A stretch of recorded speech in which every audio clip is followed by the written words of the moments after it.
Ես Աստվածաշունչ առաջի անգամ երբ որ կարդացել եմ, ես եղել եմ շատ վատ սխալ կյանքի մեջ։ Եվ այնտեղ մի արտահայտություն կա, որ ինձ շատ է գրավել։ Այդ արտահայտությունը հետևյալն էր. եթե հավատաս, Աստծո փառքը կտեսնես։ Երբ որ ես կարդացի Աստվածաշունչ, ես խմում էի, ծխում էի խաղամոլության, սեռական տարբեր ցանկությունների մեջ, վատ մտածելակերպի մեջ, սխալ նպատակներով, եւ ես սկսեցի արժեք տալ հենց այդ խոսքերին, որ գրված էր հավատաս, Աստծո փառքը կտեսնես։ Ես սկսեցի հավատալ այն ինչ որ գրված է Աստվածաշնչում։ Ու ուզում ասեմ, որ հավատքը դա նաև վստահություն, ես սկսեցի նաև վստահել։ Եթե դու այսօր հավատում ես, որ դու դժբախտ ես լինելու, գիտես դու դժբախտ ես լինելու ամբողջ քո կյանքում։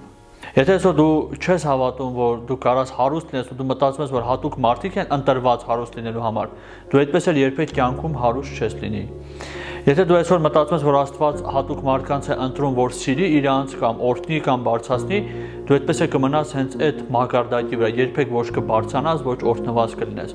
Սիրելիս, ամեն բան կախված է քո հավատքից, քո հավատքի դիրքից։ Աստվածաշունչն ասում է, դու պետք է նախքան իմ փառքը տեսնելը հավատաս, վստահես, հետո նոր տեսնես։ Հետո ես ուզում եմ մի վկայություն տամ, ես հավատացի,